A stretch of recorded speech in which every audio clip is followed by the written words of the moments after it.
next step takes about 2 takes to film, because when you watch the show, you see us always running and grabbing whatever our ingredient will be. So they always have to film that in 2 takes, because the 16 camera people have to all reset so they aren't in the shot. So first they film us all running away from the cameras towards the item, then we stop short of grabbing the item, they make us go back, and then the cameras all reset to the other side and come and do the shot of actually running and grabbing whatever that is. Then we all do the shot of us running into our station saying, "I got pumpkin, and that's what I had that first time. From there, the main producer, Leslie, comes in, hands us a sheet of paper with the official rules of the challenge and reviews it. We have the opportunity to ask questions if we don't understand anything. And the time you see on the show is the time that we actually get. They do stick to that. So the first challenge is extra hard because just like when you're starting a new job, you're cooking in a new kitchen for the first time and have to learn where everything is. It takes a lot of time to develop rhythm and flow in order to make efficient moves around the kitchen. When you've been working somewhere for a while, you can go on autopilot because your mind takes you where you need to be next.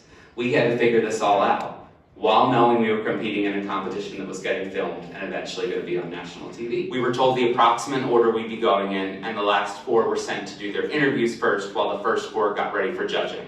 Different mics and outfits for competition versus judging and interview, so depending on the order, this meant multiple outfit changes and mic changes and sound checks.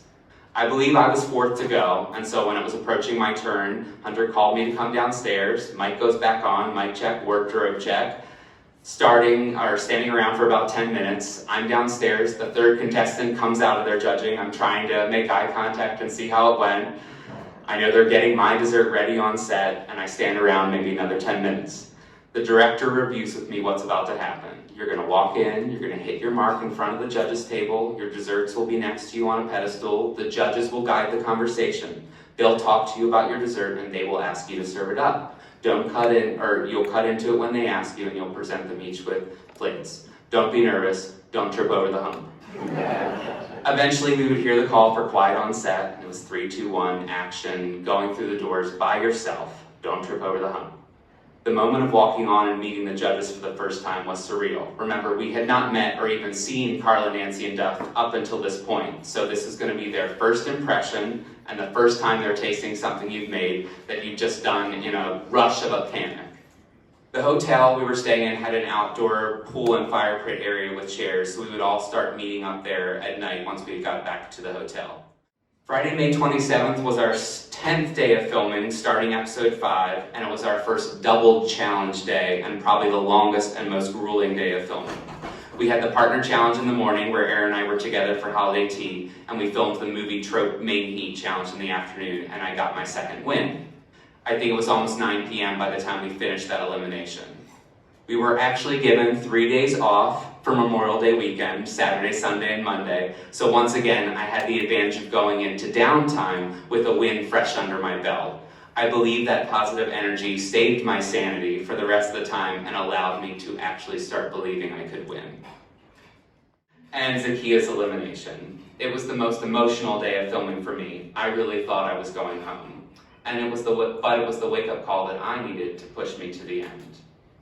We had several times throughout where we would film the intro part of a challenge one day and compete in it the next day. So that night we filmed the succulent tart challenge opening immediately following Zakia's elimination, but actually competed in the challenge the next morning, meaning that we knew what we were going to do overnight.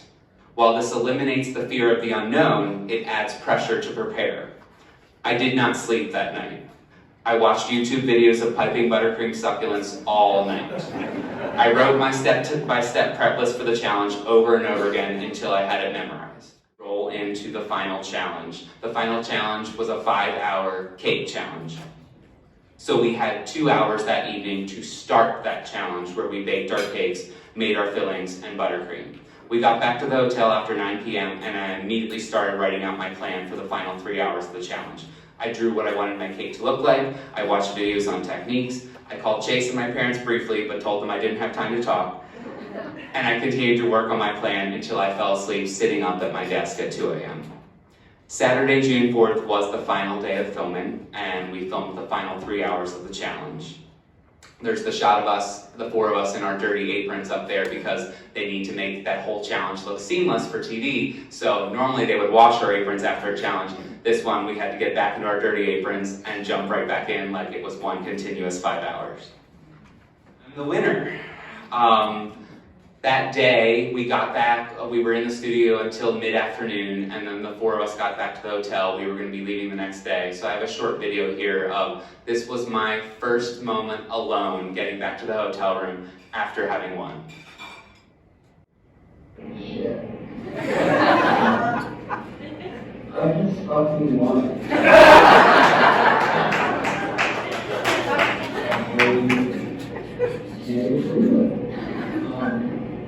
Wow. I do love to sell it, and then I go after every 6 months, 7 months. So,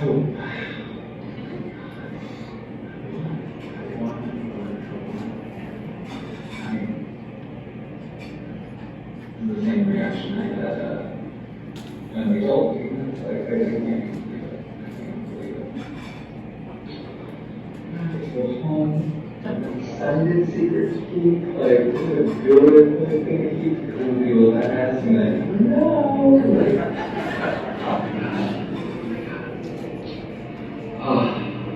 I'm so proud. So proud. I actually lost 15 pounds, so you can see episode 1 versus the end. There's a huge difference there. Studying obsessively the easy holiday decor also helped me. Those Google images of holiday decor were in my head, and that's what the turkey donut and the gingerbread cookie face was just the last thing I had looked at right before walking in.